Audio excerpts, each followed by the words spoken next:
We've been talking about the need to withdraw from the senses. Actually, the whole process of achieving God and union with God is a withdrawal from that which is not God. We have to withdraw. I've used the illustration before, and it's a good one, that to get through a whole field of ice on a lake, you can't break the whole field, but you can drill at one point. And science will never be able to give you that truth, but your ego can. If you can go back into your own source, that source from which you came and everything came, God is center everywhere, circumference nowhere.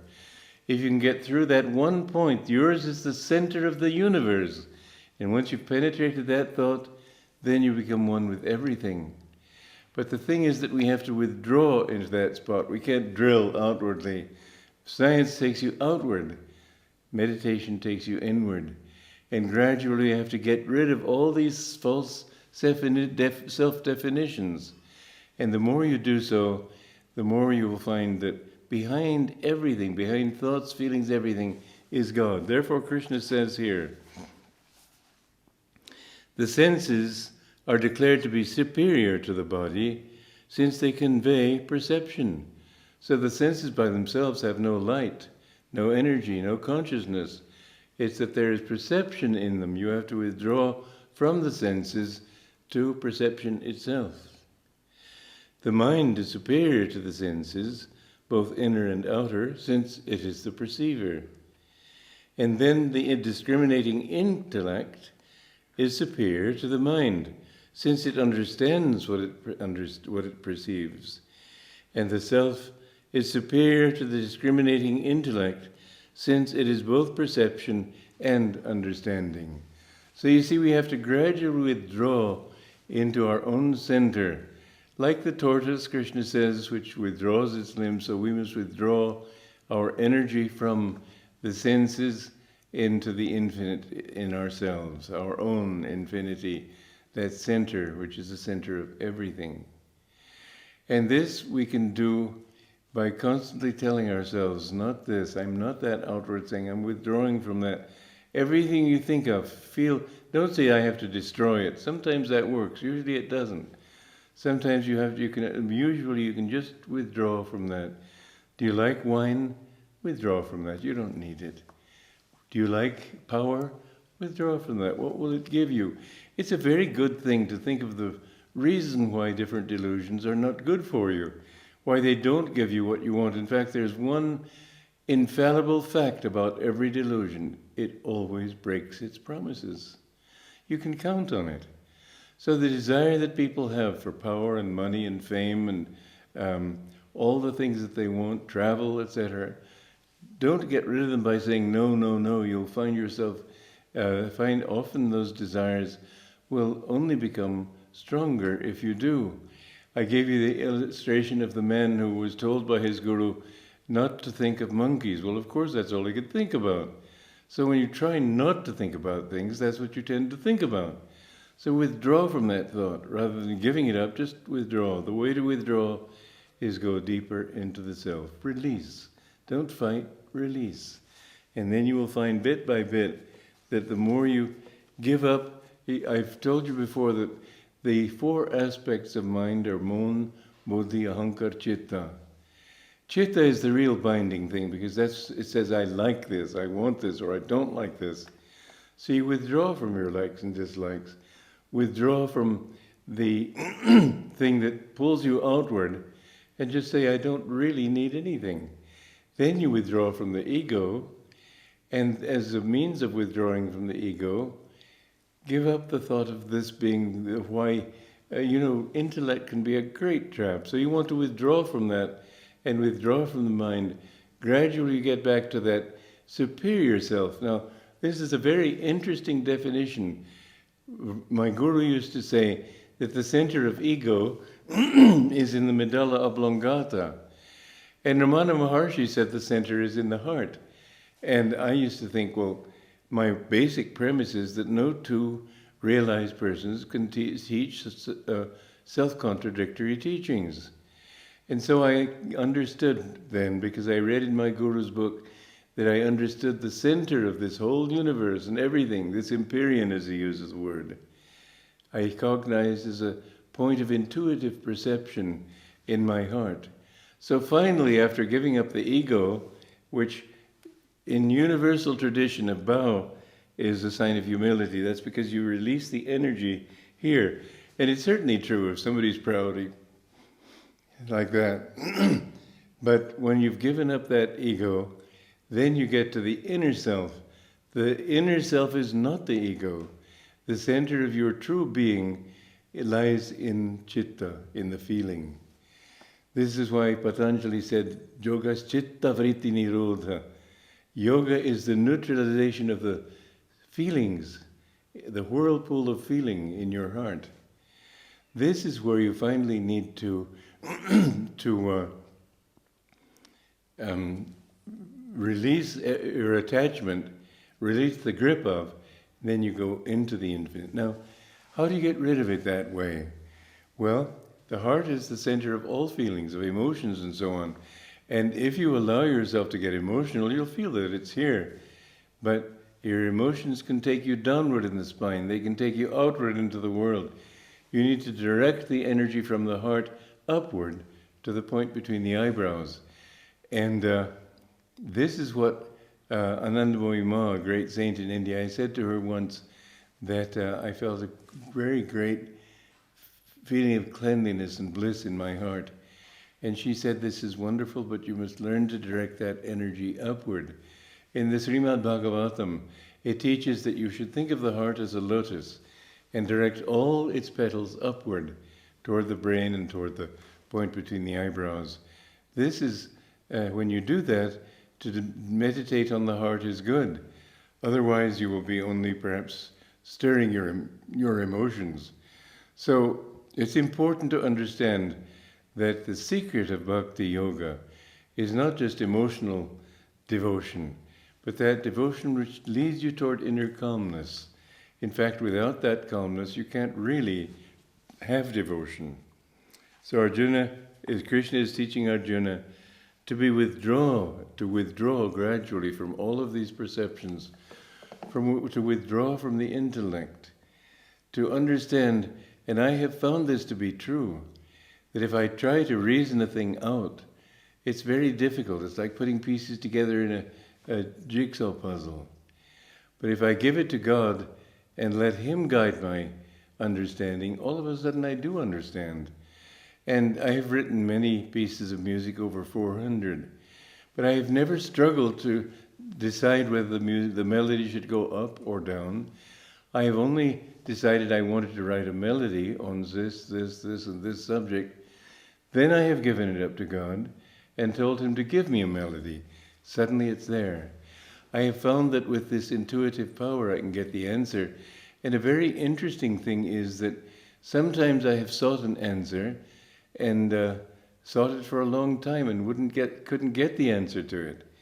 Then somebody would ask that question and suddenly I knew the answer. Because then I was giving, I wasn't just thinking. And in giving to that other person, I called on God's inspiration and suddenly I knew. So we must learn to withdraw the intellect into the infinite. Not to try to puzzle things out, but when you have a puzzle, turn it within, withdraw it, offer it up. And this, in that case, is the broadcasting station of a radio, you might say. And the heart is the receiving set. So you send your question out this way, but then hear the answer in your heart. And if you do it right, the method is infallible. I have found again and again that even in very mundane things, if I practiced it this way, if I asked in this way, I knew what I had to do. And I think that very few people would have been able to do what I have done in my life, because very few people know this secret. I have started so many communities, 8 communities on 3 continents, but it hasn't been I who did it. It's not an easy thing to get a lot of people. We have about 1,000 people living in our different communities, besides the thousands and thousands outside them who still live in the world, who live their lives, but follow these teachings. And how would I get that answer? how would I know how to handle those situations? So many things come up, so many doubts, so many confusions. But I have found that if I give it to God, He shows me what to do. I just know what is right. So it's not my skill. The extent to which I think is my skill, I would fail. But if I don't think I'm doing it and I let Him give you the answer, it's amazing how infallibly He does. So make this your guidance. Don't depend on your intelligence. Your intelligence won't give it to you. The more calm you are in yourself, and the more you ask your question in calmness, the more you receive it in calmness, suddenly you will know. I don't mean that stupid people will find God, but to be really intelligent, this is the secret of genius. That if you want to do something, whether in the arts or in anything else, offer it to God. Let Him give you that inspiration. I found in the arts that a very important clue, or whatever, to write work in the arts is to ask, what does it do for my state of consciousness? I remember going into a hotel in Holland a few years ago, and displayed right next to the front desk, proudly, was an absolutely horrible picture. It was it was gross, it was low consciousness, it said nothing at all that was worthwhile.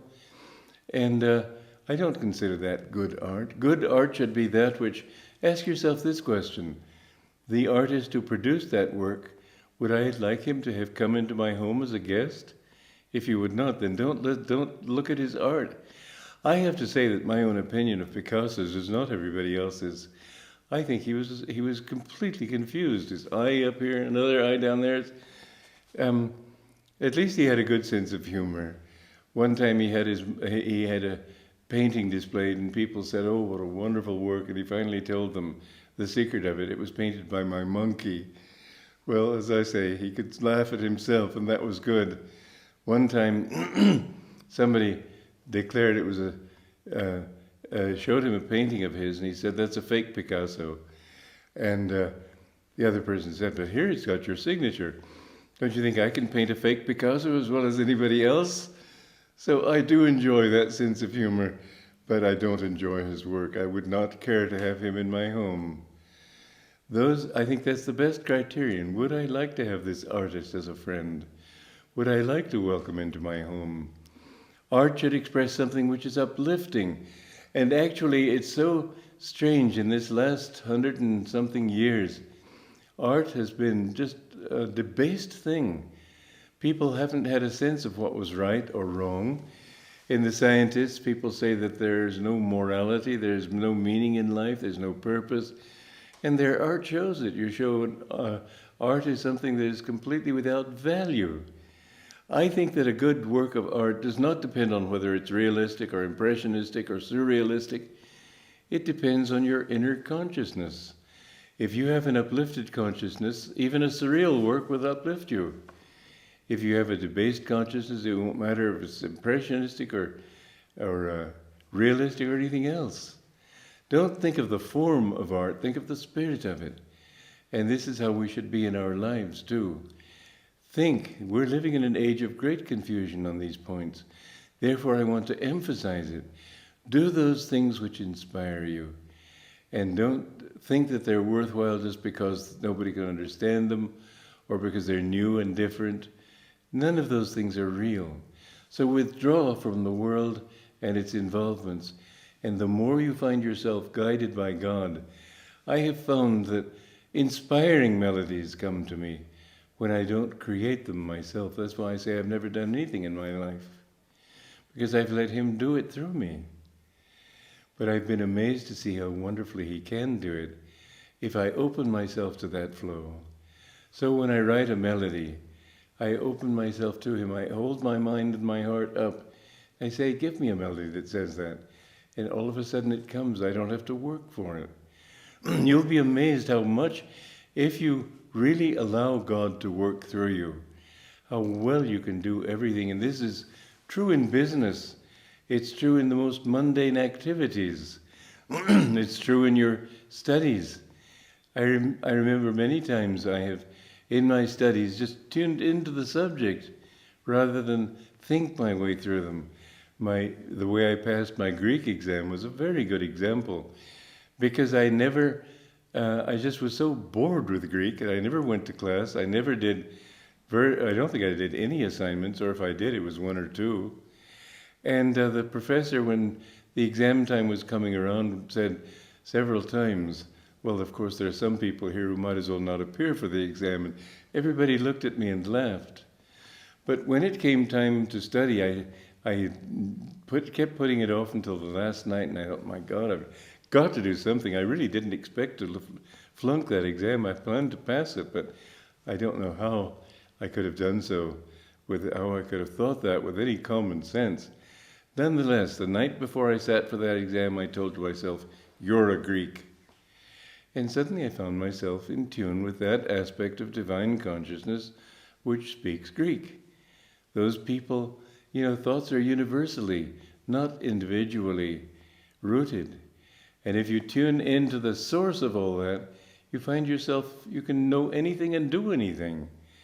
And I found that with that affirmation of being a Greek, suddenly I knew Greek.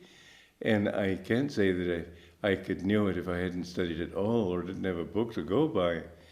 But I will say that many times in my life I've even done that. The more you just say, God is doing it, and I'm in tune with Him, and I want to tune into that aspect of divine consciousness which contains that particular ray of knowledge, you'll be amazed at how much you can do in life, in all fields. If you want inspiration as a mathematician, you'll get guidance as a mathematician. If you want it in poetry, you'll get it in poetry. If you want it in business, you'll get it in business. But the more you act to seeking inner inspiration, the more wisdom will come to you, and you will understand what Krishna is saying here in the Bhagavad Gita. Joy to you.